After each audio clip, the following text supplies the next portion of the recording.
You barren witch! You've destroyed my life long enough."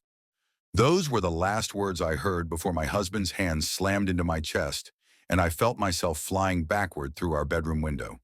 The glass shattered around me like 1,000 screaming voices, and for 3 floors down, all I could think was, so this is how my marriage ends. But let me back up. Welcome to African Tales Vault, where we bring you the most gripping stories of love, betrayal, and redemption from across the continent. Thank you so much for your continued support. Your likes, comments, and shares keep these stories alive. Before we dive in, please comment below and tell us where you're watching from. Are you joining us from Atlanta, Kingston, New York, London? We love hearing from you. Now back to that terrible night that changed everything. My name is Amara Okafor, and 6 months ago, I was living what everyone thought was a perfect life in Lagos. I was 32 years old, married to Chike Okafor, a successful real estate developer who everyone admired. We lived in a beautiful apartment in Victoria Island, drove nice cars, attended the best churches, and smiled for every photograph at every wedding and christening we attended. What would you do if your husband said the words I heard that night? Hit like if you've ever felt betrayed, and comment where you're watching from. But that Sunday evening, after we returned from his cousin's wedding reception at the Oriental Hotel, everything I thought I knew shattered along with that third-floor window. "Cheek, please, let's talk about this," I had begged him as he paced our bedroom like a caged animal. His eyes were wild, unfocused, the way they always got after he'd been drinking heavily. But this time was different. This time there was something darker swimming in those eyes. "Talk?" He laughed, and the sound made my skin crawl. "We've been talking for 7 years, Amara. 7 years of your empty promises. 7 years of watching my mother's disappointed face every time she asks about grandchildren. 7 years of being the laughingstock of my family." I pressed myself against the wall near the window, my heart hammering. "The doctors said we should keep trying. We can do IVF again. We can—" "IVF?" He spat the word like poison. "Do you know how much money I've wasted on your useless womb? 200,000 Naira here, 500,000 there. My mother was right about you from the beginning. She said you were cursed. She said I should have married Ngozi instead." Ngozi, that name again. His ex-girlfriend who was now married to his business partner, living in Lekki Phase 1 with her 3 children. Beautiful, fertile Ngozi who smiled at me with pity at every family gathering. "Your mother doesn't understand what we're going through," I said quietly, trying to keep my voice steady even as tears burned my eyes. "This is between us, Chica. Why do you always bring her into our marriage?" That's when his face twisted into something I didn't recognize. Something that made every instinct in my body scream danger. "Because she's right," he roared, moving toward me with frightening speed. "You're not a wife. You're a curse that walked into my life wearing a wedding dress. My friends are celebrating their children's birthdays while I'm celebrating nothing but disappointment." I tried to move away from the window, but he was faster. His hands grabbed my shoulders, shaking me so hard my head snapped back and forth. "Cheek, you're hurting me." "Hurting you?" His grip tightened. "Do you know what hurts? Walking into that wedding today and having everyone whisper behind my back, 'Poor Chike, married 7 years with no children. Maybe the problem is him.' Having my own uncle pull me aside to suggest taking a second wife. Having my mother cry in the bathroom because she thinks she'll die without holding my child. 'We can adopt.' Adopt?" The shout came from somewhere primal, somewhere terrifying. "So the whole world can know for certain that we're failures? So I can raise another man's bastard while my bloodline dies with me?" His hands moved from my shoulders to my throat, and suddenly I couldn't breathe.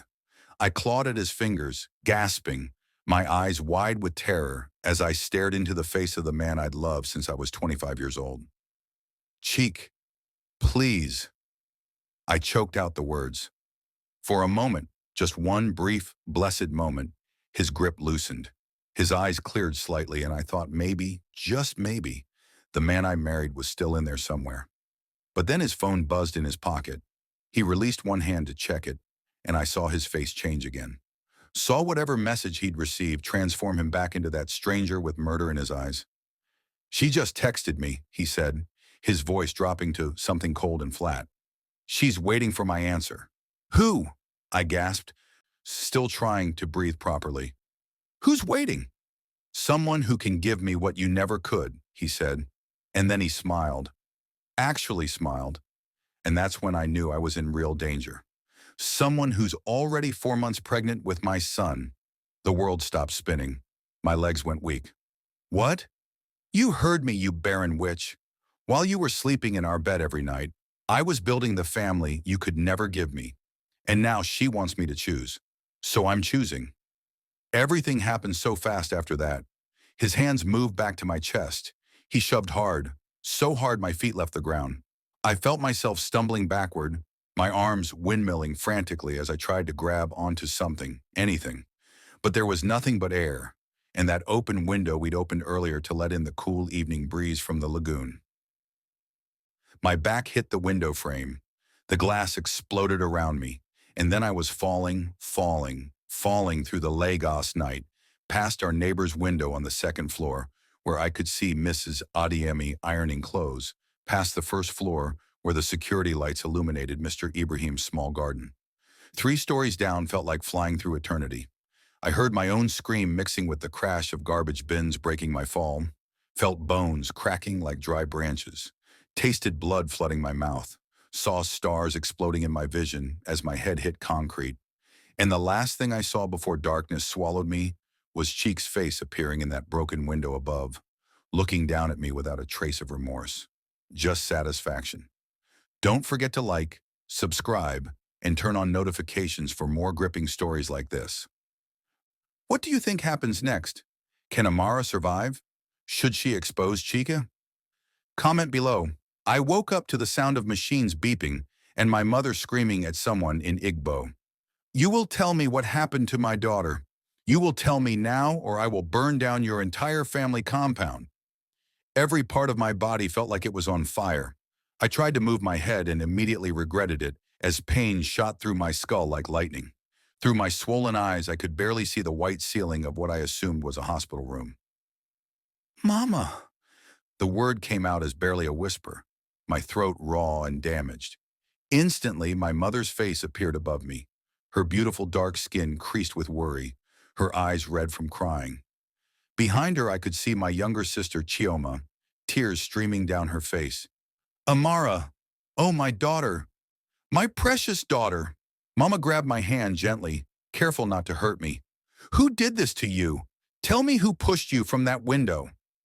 Everything came flooding back. Cheek's hands on my chest, the pregnant woman he'd been hiding, the fall, the betrayal that hurt worse than any broken bone. It was an accident, I heard myself say, and even through the pain medication fog, I hated myself for the lie. Accident? Chioma moved closer, her voice sharp with disbelief. She was 27 and had never liked Chike. Amara, you fell from the 3rd floor. The security guard said he heard you screaming before he heard the crash. What kind of accident? Where is Chike? I cut her off, suddenly terrified. If he'd tried to kill me once, what would stop him from finishing the job now that I'd survived? The silence that followed told me everything I needed to know. That useless man, Mama spat the words like venom, showed up at this hospital 2 hours after the ambulance brought you. He came with his mother, both of them crying crocodile tears, telling everyone you'd been drinking and stumbled through the window. Drinking? My daughter who barely touches wine at weddings.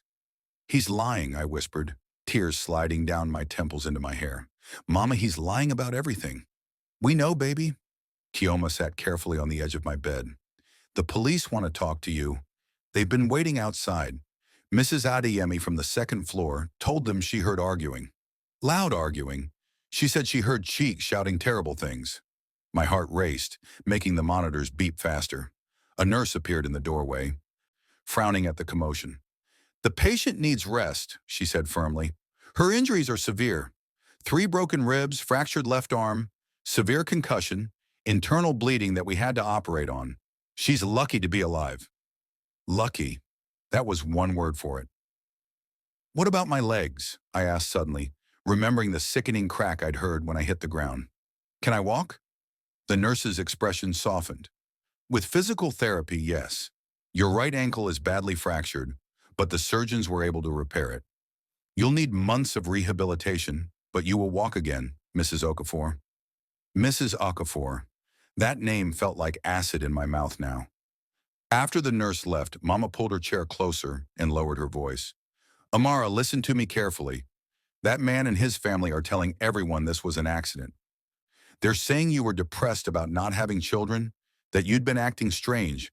His mother even told the pastor's wife that you'd threatened to hurt yourself. That's not true. I tried to sit up and immediately gasped at the pain radiating through my torso. None of that is true. We know, Kioma said, placing a gentle hand on my shoulder to keep me down. But they're building a story. And if you don't tell the truth now, that story will become the only version people believe. I closed my eyes, fresh tears burning behind my eyelids. In Lagos, reputation was everything. If Chike and his family convinced everyone I was suicidal, unstable, depressed, who would believe that he'd pushed me? Who would take my side against the successful Okafor family with their money and their connections and their respected name in the community? There's something else, Mama said quietly. Something we need to tell you before the police come in. I opened my eyes to find both of them looking at each other nervously. What? What is it? Kioma took a deep breath. When we went to your apartment to get clothes for you, we found Chike there. He was packing, moving his things out. Good, I said bitterly. I never want to see him again. Amara, he wasn't alone. Mama's voice cracked. There was a woman with him, pregnant, very pregnant. She was moving her things in while he was moving his out. They were reorganizing the apartment, putting her photos on the walls, her clothes in your closet. The heart monitor started beeping wildly. A different nurse rushed in, checking my vitals with concern. You need to stay calm, Mrs. Okafor, she said firmly. Your blood pressure is spiking dangerously. But how could I stay calm while I was lying in a hospital bed with broken bones and surgical scars? My husband was erasing me from our home, replacing me like I was furniture he'd grown tired of.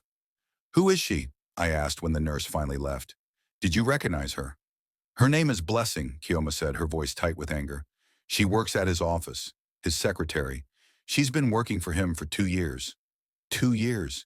He'd been cheating on me for 2 years while I was going through painful fertility treatments, crying myself to sleep every month when my period came, blaming myself for not being able to give him children.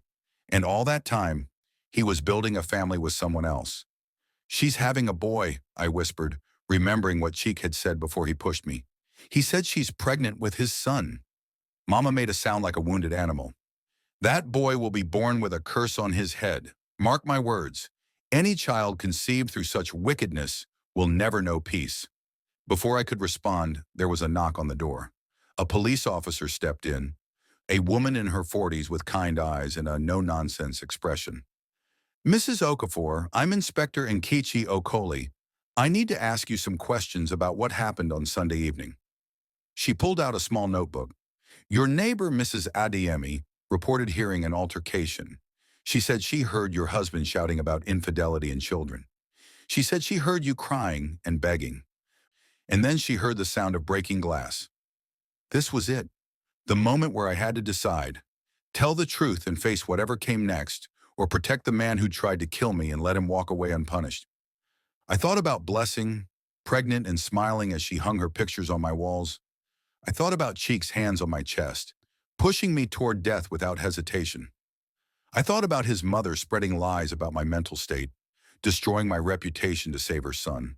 And I thought about myself, Amara Okafor, who'd spent 7 years making herself smaller, quieter, more accommodating, trying to be the perfect wife for a man who'd planned to replace me all along. Inspector, I said, my voice stronger than I expected. My husband pushed me out of that window. He did it on purpose. And I want to press charges. Mama squeezed my hand. Kioma smiled through her tears. But Inspector Okoli's expression remained serious. Mrs. Okafor, are you certain? Your husband is a respected businessman. His family has already hired a lawyer. This will not be an easy fight. I'm certain, I said. And I have one more thing to tell you. Before he pushed me, he confessed that he's been having an affair with his secretary. She's 4 months pregnant with his child. He said he was choosing her over me. The inspector wrote everything down carefully. This changes things. This gives us motive. Premeditation even. She looked up at me with something like respect. Mrs. Okafor, you're very brave. But I need to warn you, men like your husband don't go down quietly. He will fight this with everything he has. Let him fight, I said, and meant it.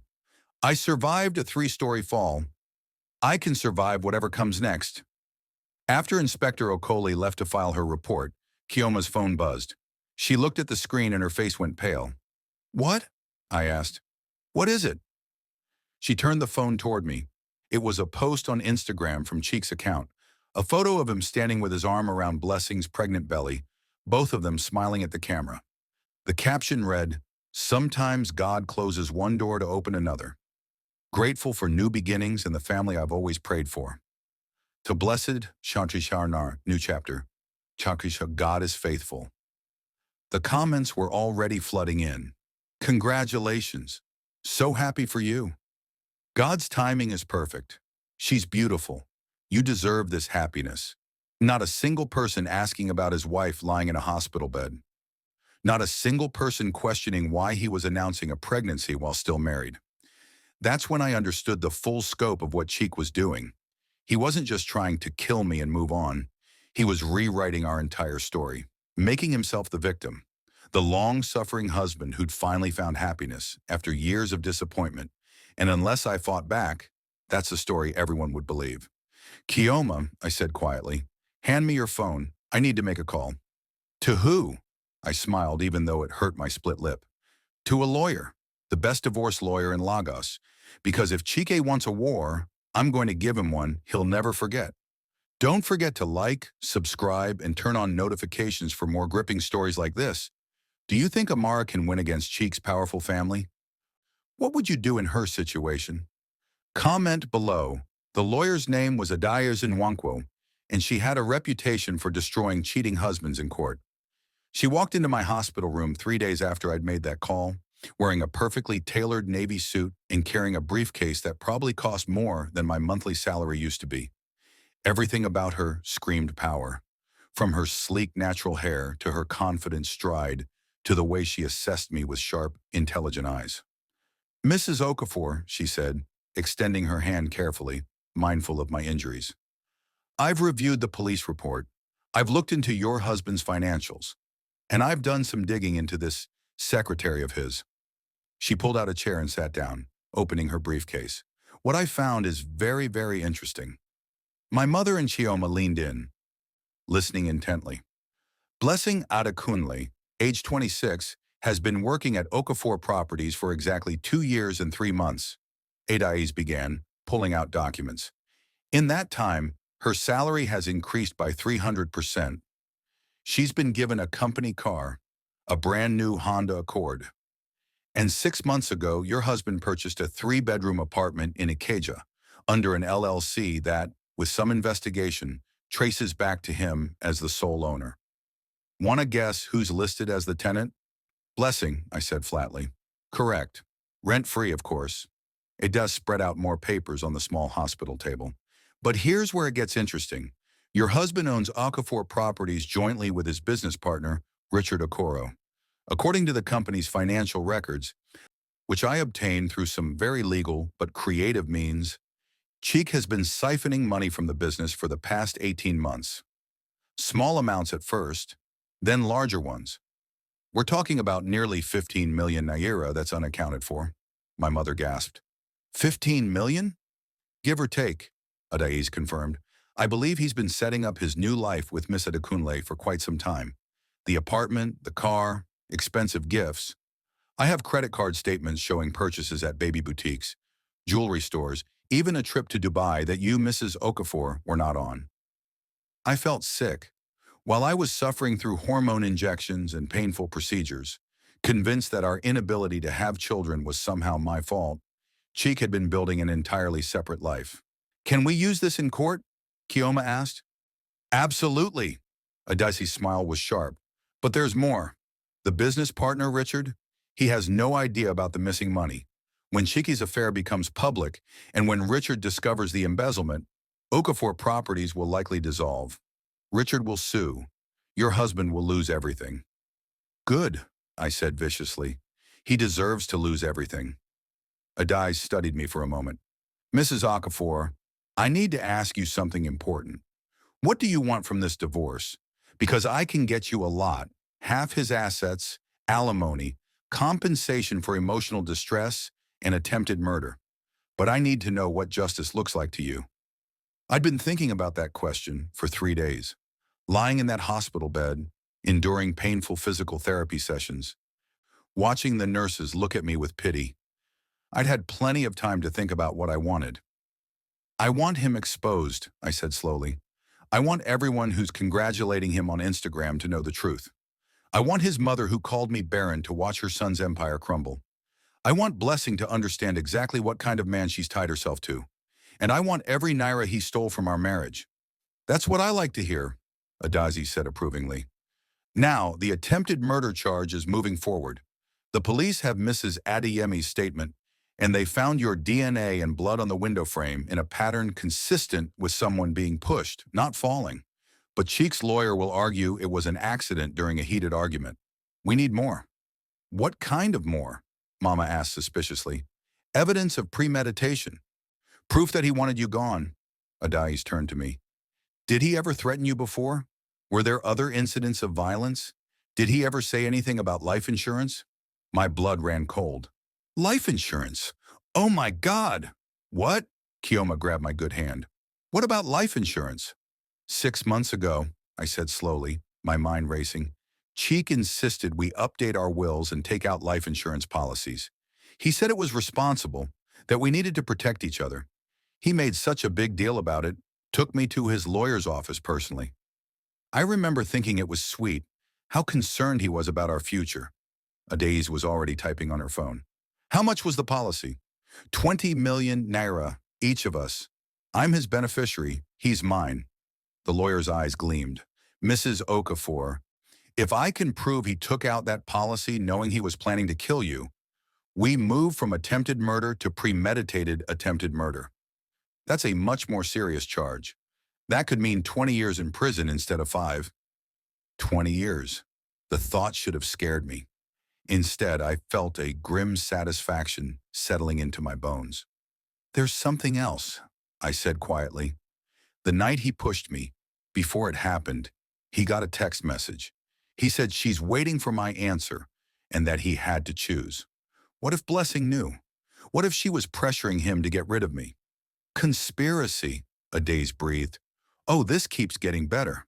If Miss Adekunle was involved in planning this, she's facing charges too. She stood up, pacing excitedly.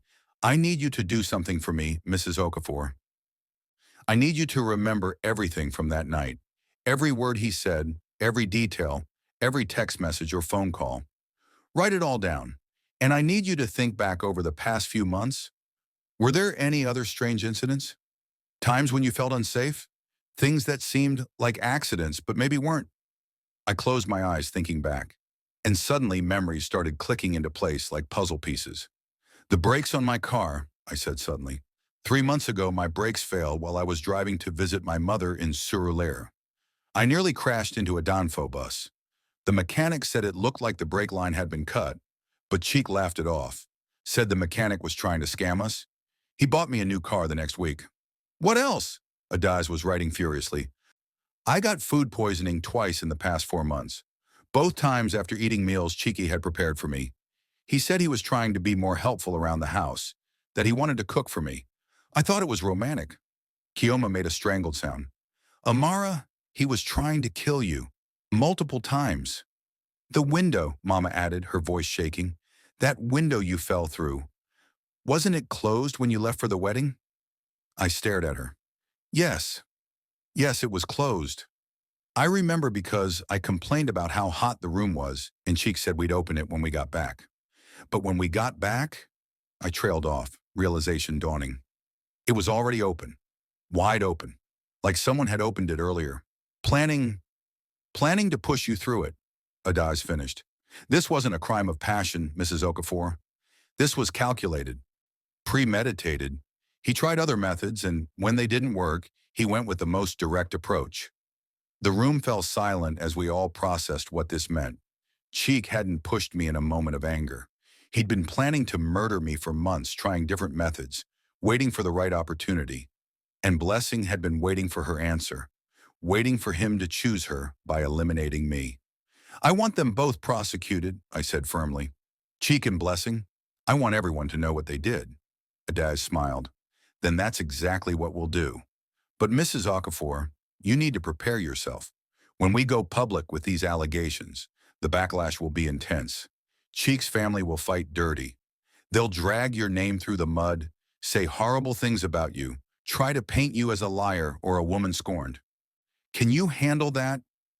I thought about the fall, the sensation of flying through air, not knowing if I'd survive, the darkness that swallowed me when I hit the ground, the pain of waking up to find my husband had already replaced me. If I could survive all that, I could survive anything. Let them try, I said. I'm not the same woman who fell from that window. That woman was afraid. That woman stayed silent. But I'm not her anymore. Just then my phone, the one Kioma had retrieved from the apartment, buzzed on the bedside table. It was a text from an unknown number. Stop talking to the police. Drop the charges. Walk away from this marriage quietly and I'll give you 5 million naira. Keep fighting and you'll regret it. You know what I'm capable of. See. I showed the message to Adaize. Her smile turned predatory. Screenshot that. Forward it to me.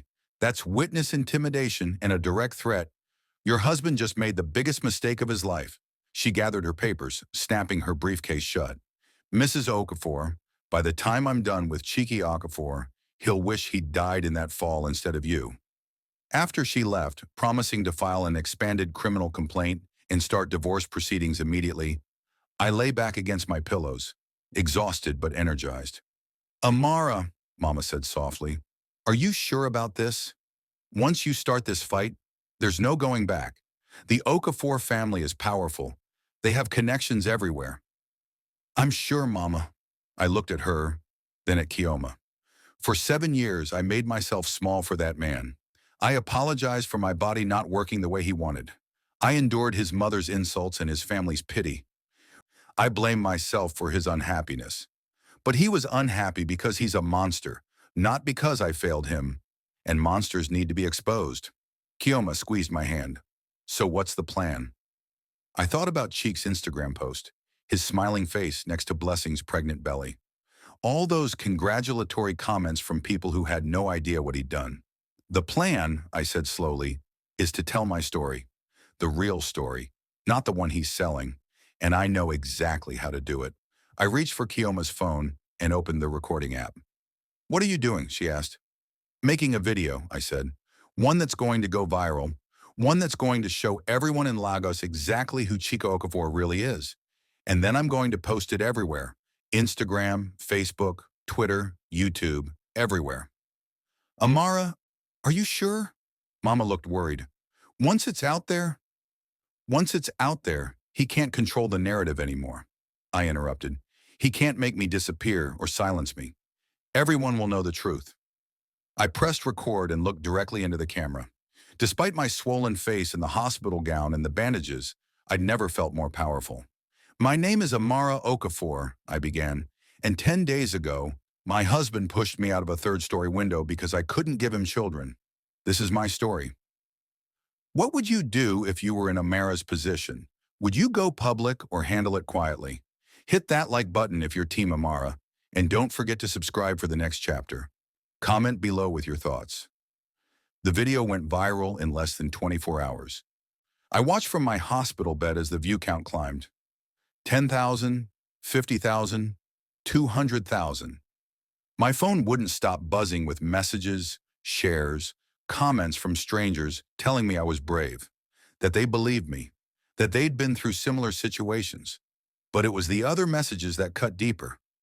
You're lying for attention. Why didn't you leave if it was so bad? Gold digger trying to destroy a good man's reputation. Barren women always blame their husbands for their own failures. Cheek's family had mobilized their own counterattack. His mother posted a long statement on Facebook claiming I was mentally unstable, that I'd tried to commit suicide and was now blaming her innocent son. His cousins flooded social media with photos of Chike at charity events, at church, volunteering at orphanages, painting him as a pillar of the community, and Blessing posted her own video. I made Kioma play it for me, even though every word felt like a knife. She sat in what used to be my living room, wearing what used to be my favorite yellow dress that I'd left behind, her hand resting on her pregnant belly. I want to address the vicious lies being spread about Cheek and me, she said, her voice sweet and sad. Yes, we fell in love. Yes, I'm carrying his child. But Amara knew about us. She gave Cheeky her blessing to move on because she couldn't give him children. What happened to her was a tragic accident during an argument, but she's trying to weaponize it because she's jealous of our happiness.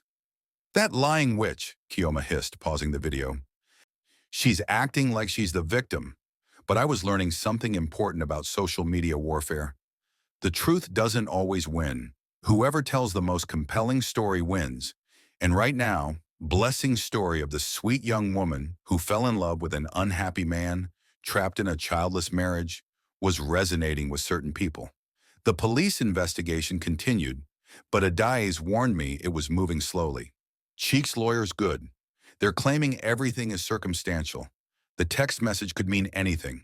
The open window could have been left open by you. Without a clear confession or witness to the actual pushing, it's going to be hard to prove attempted murder. What about the embezzlement? I asked. That's our stronger case. Richard Okoro is furious. He's filed a lawsuit against Chike for fraud and breach of fiduciary duty. The company accounts are frozen. Chike can't access any of the business money. Good, I said savagely. But that night, alone in my hospital room after visiting hours ended, I felt the weight of everything crushing down on me. My body still screamed with pain during physical therapy. The nightmares about falling kept waking me up in cold sweats. And despite the thousands of supportive comments online, I could see the doubt in some people's eyes. What if I'd miscalculated? What if exposing Chike publicly had been a mistake? My phone rang, unknown number. I almost didn't answer, but something made me pick up. Amara! It was Cheek's voice, and hearing it made my entire body freeze. We need to talk. I have nothing to say to you. Even if I'm willing to confess, even if I'm ready to tell the truth, my heart hammered. What game are you playing? No game. He sounded tired, defeated. Richard found out about the money. He's threatening to press criminal charges. My mother is furious about the scandal. Blessing is asking questions about finances I can't answer. Everything is falling apart, and he paused. I just want this to end. You should have thought about that before you pushed me out a window. I know. His voice cracked. Amara, I'm so sorry. I was drunk and angry, and Blessing had been pressuring me, and I snapped. But I never meant to actually hurt you. When I saw you fall, when I thought you were dead, Stop, I interrupted, my voice ice. Just stop. You don't get to apologize your way out of this. You tried to kill me, Cheek. You planned it. The brake lines, the food poisoning, the insurance policy. You wanted me dead. Silence. Then quietly, how did you know about those? So it's true. Even though I'd suspected, hearing him confirm it still felt like a punch to the gut. You really did try to murder me multiple times. Amara, please, if you drop the charges, I'll give you everything. The house, the cars, half my shares in the company, whatever's left of them. Just let me start over with Blessing and our son. Please. I laughed, a bitter sound. You want me to let you walk away? To play happy family with your pregnant mistress while I deal with broken bones and trauma and nightmares? What kind of fool do you think I am? The kind who's recorded this entire conversation. Adazi's voice came through the phone suddenly, startling both of us. Hello, Mr. Okafor. This is Adazi Nwankwo, Mrs. Okafor's attorney. Thank you for confessing to attempted murder on a recorded line. The police are currently tracing this call. I suggest you find yourself a better lawyer. The line went dead. I stared at my phone in shock. How did you? I had your phone rerouted through my office after that threatening text, Adaze explained, her voice satisfied. Any calls from unknown numbers get recorded automatically. And your dear husband just confessed to everything. The previous attempts, the premeditation, the motive. We have him. For the first time since the fall, I felt something like hope blooming in my chest. What happens now? Now. Now we take that recording to Inspector Okoli. Now we watch Chike Okafor's carefully constructed lies crumble. And now you start healing, really healing, knowing that justice is coming. After she hung up, I lay back against my pillows, tears streaming down my face. But these weren't tears of pain or fear. These were tears of relief. I'd survived the fall. I'd survived the betrayal. And now, finally, I was going to survive this. Outside my window, Lagos sparkled with lights, alive and vibrant as always. Somewhere out there, Chike was probably panicking, realizing what he'd just done. Blessing was probably still posting on social media, still playing the victim, not knowing her fairy tale was about to turn into a nightmare. And me, I was still here, still breathing, still fighting. That window hadn't killed me, and neither would anything else they tried to throw my way. The truth is finally coming out. Do you think Chike will face justice? What should happen to Blessing? Don't forget to like, subscribe, and comment your predictions below. We love hearing from you. The day the police arrested Chike, I was finally strong enough to stand at my hospital window and watch the news coverage on Kioma's tablet. He was leaving his office building, our office building, the one we'd celebrated purchasing together 5 years ago, when Inspector Okoli and 3 other officers intercepted him. The cameras caught everything. His shock, his protest, the way he tried to smile and act calm as they handcuffed him in front of his employees, his clients, and the growing crowd of onlookers recording everything on their phones. Former real estate developer Chike Okafor arrested for attempted murder and embezzlement, the news anchor announced. Sources say he confessed to pushing his wife from a 3rd-story building during a recorded phone call with her attorney. Within hours, it was everywhere. Every blog, every news station, every social media platform. The video of his arrest racked up millions of views. The comments section exploded. I knew something was off about that pregnancy announcement. His poor wife. Imagine surviving that fall. That Blessing girl better run. She's next. Men like this deserve to rot in prison. But the sweetest moment came 3 days later when I was released from the hospital. Adais had arranged for me to stay at a secure apartment in Ikoyi, one Chike knew nothing about. Paid for with frozen assets from his business accounts that the court had awarded me as temporary support. Mom and Chioma helped me settle in, fussing over my medications and physical therapy schedule. I was still in a wheelchair, my fractured ankle healing slowly, but the doctors promised I'd walk again within 2 months. That evening, as I sat on the balcony watching the sunset over Lagos, my phone rang. It was a number I didn't recognize, but this time I answered without fear. Mrs. Okafor? A woman's voice shaking and tearful. This is Blessing Adekunle. Please, I need to talk to you. Every muscle in my body tensed. You have some nerve calling me. I know, but please, just listen. She was crying now. Everything is falling apart. Chike's accounts are frozen. The apartment he gave me. It's being seized. His mother came to my house and called me a homewrecker. Said I trapped her son. The company fired me. I'm 4 months pregnant with nowhere to go and no money, and She broke down completely. Part of me, the part that was still healing from broken bones and shattered trust, wanted to hang up, wanted to let her suffer the way I'd suffered. But another part of me, the part that remembered being young and foolish and believing in the wrong man, felt something unexpected. Pity. What do you want from me, Blessing? The truth, she whispered. Did he really try to kill you? Multiple times? Because he told me you were crazy, that you were making it all up for revenge. But his mother let something slip about the brake lines? And I started thinking about things he said, things he did, and now I'm scared. I'm scared for my baby. I'm scared of what he might do to us if we become inconvenient. I closed my eyes, remembering my own naivety, how I'd believed Chike's lies for so long, how I'd blame myself for his cruelty. Yes, I said simply. He tried to kill me. He cut my brake lines. He poisoned my food. He took out a life insurance policy on me and then pushed me out a window. And he did it all while telling me he loved me. Her sob echoed through the phone. Oh God, I'm so stupid. He's been telling me we'll get married as soon as the divorce is final, that we'll be a family. But if he could do that to you, his wife of 7 years, he'll do it to you too, I finished, especially now that you've seen him at his worst. You know too much, Blessing. You're a liability. What do I do? She sounded terrified. I have his baby inside me. What do I do? I could have savored this moment, could have laughed at her predicament, reminded her that she'd helped destroy my marriage, told her she deserved whatever she got. But I'd learned something from my fall. Revenge tastes sweet, but it doesn't heal you. Only truth does. Only justice does. You testify against him, I said firmly. You tell the police everything you know. Every conversation about getting rid of me. Every text message where he discussed our problem. Everything. He'll hate me. He already hates you, Blessing. You just don't know it yet. Right now you're useful. You're carrying his son.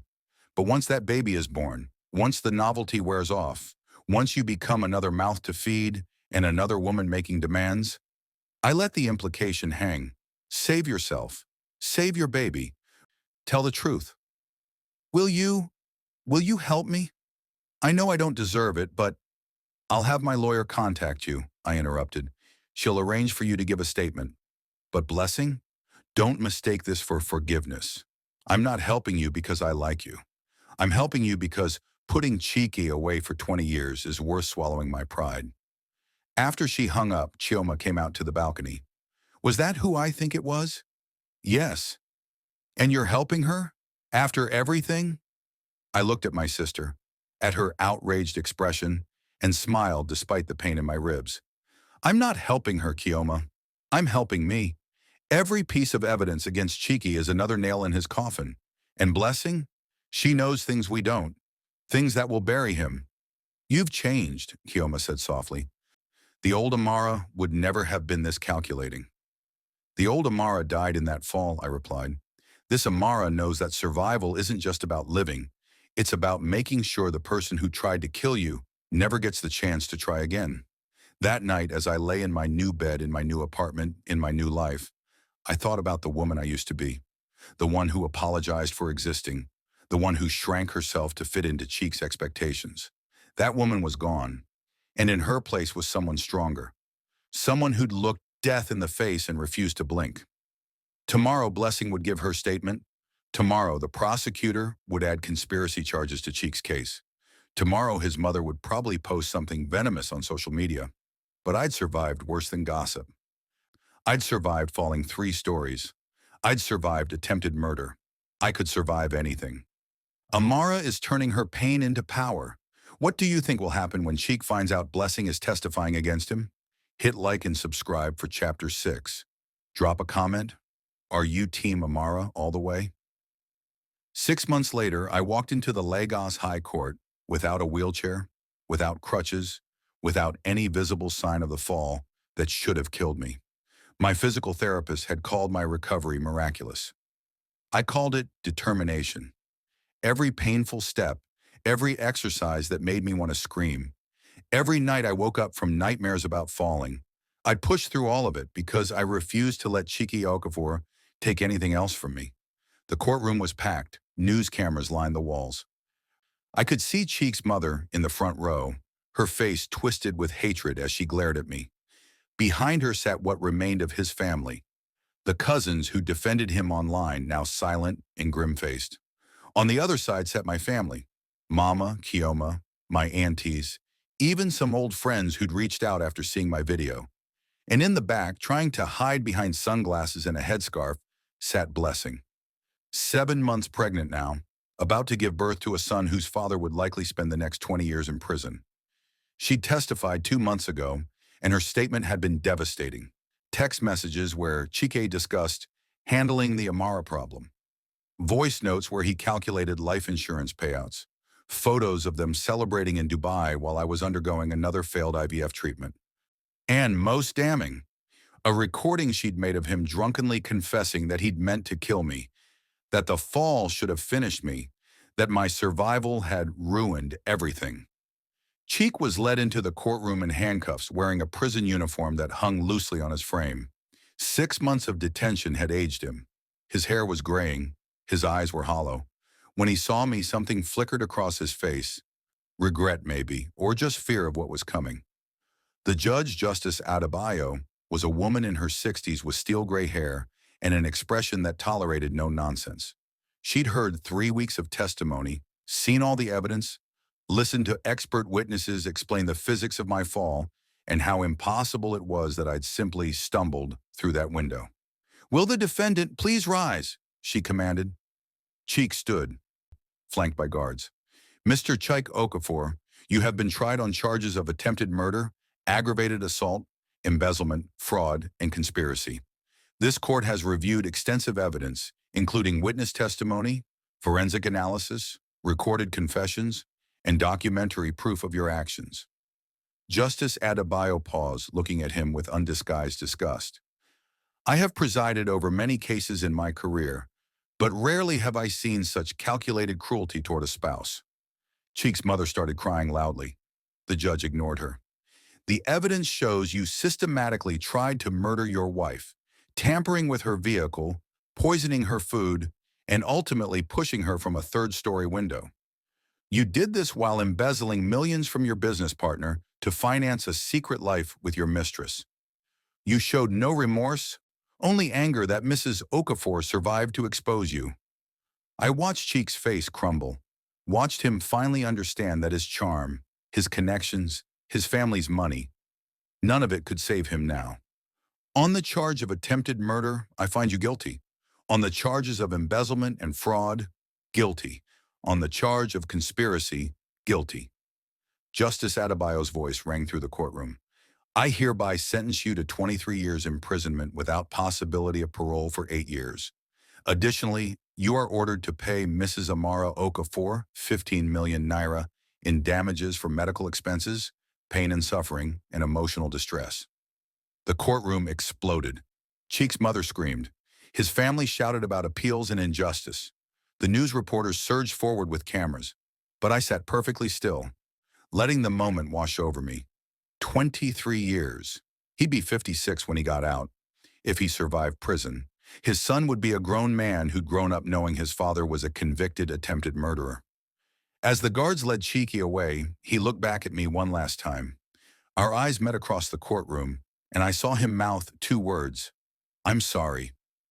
I didn't respond, didn't nod, didn't acknowledge him at all, because sorry didn't heal broken bones. Sorry didn't erase trauma.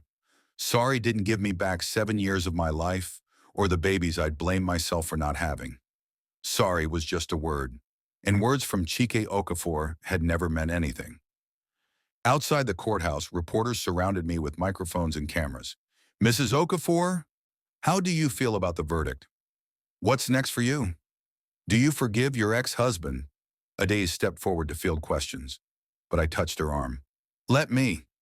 I looked directly into the cameras, thinking about all the women watching who'd stayed silent about their own abuse, their own betrayals, their own falls, literal or metaphorical. "My name is Amara Okafor," I said clearly. 6 months ago, I fell 3 stories and survived. Today I stood in front of my would-be killer and watched justice prevail. To every woman out there who thinks she's trapped, who thinks she deserves the abuse, who thinks speaking up won't matter, it matters. Your voice matters. Your survival matters. Don't let anyone silence you. The cameras flashed. The questions continued. But I was done answering. I walked away from that courthouse into the warm Lagos afternoon with my head high and my spine straight. Walked past Cheek's weeping mother without a glance. Walked past the reporters shouting questions. Walked toward the car where Mama and Chioma waited. "How do you feel?" Chioma asked as we drove away. I thought about it, really thought about it. "Free," I said finally. "For the first time in 7 years, I feel completely free." That evening, I sat on my balcony and watched the sunset paint Lagos in shades of orange and gold. My phone buzzed with messages, interview requests, congratulations from strangers, supportive comments on the news articles already flooding the internet. But the message that made me smile came from an unexpected source. Blessing. "Thank you for saving my life. I'm naming my son Amara in your honor." I hope that's okay. I stared at the message for a long time. Then I typed back, Name him whatever you want. Just raise him to be nothing like his father." Her response came quickly. "I promise." I set down my phone and closed my eyes, feeling the evening breeze on my face. Somewhere in Lagos, Chike was sitting in a prison cell, his empire destroyed, his reputation in ruins, his future reduced to decades behind bars. Somewhere, his mother was probably still raging about injustice. Somewhere, Richard Okoro was rebuilding the business Chike had nearly destroyed. And here I was, alive, whole, victorious. The fall hadn't killed me. The betrayal hadn't broken me. The trial hadn't defeated me. I'd survived it all. And in surviving, I'd found something more valuable than any marriage, any reputation, any approval from people who never truly saw me. I'd found myself. My phone rang one more time. Adizi. "Amara, I have news. A publisher wants to buy the rights to your story. They want you to write a book." "A book? Your story could help thousands of women, maybe millions. What do you say?" I looked out at Lagos, the city that had witnessed my fall and my resurrection, the city where I'd lost everything and gained something far more precious, my voice, my strength, my unbreakable will to survive. "Yes," I said, "let's tell this story. Let's tell it so loud that no woman ever has to suffer in silence again." Because that's what survivors do. We don't just heal, we rise, we fight, we speak, and we make damn sure that the people who tried to destroy us watch as we build something beautiful from the ashes. The sun set over Lagos, ending another day, but for me, it felt like a beginning. My fall had ended 3 stories down on concrete and broken glass. But my rise, that was just getting started. The end. Thank you for joining us on Amara's incredible journey from victim to victor. Her story proves that survival isn't just about living, it's about refusing to be silenced. If this story touched your heart, please like this video, subscribe to African Tales Vault, and hit that notification bell so you never miss our powerful stories of resilience and justice. What did you think of Amara's revenge? Did Chike get what he deserved? Should Blessing have been punished too? Drop your thoughts in the comments below. We read every single one. And remember, if you or someone you know is experiencing domestic violence, please reach out for help. Your voice matters. Your survival matters. You are stronger than you know. Thank you for watching. Until next time, stay strong, stay blessed, and never let anyone dim your light. Comment below where you're watching from. We love hearing from our global family.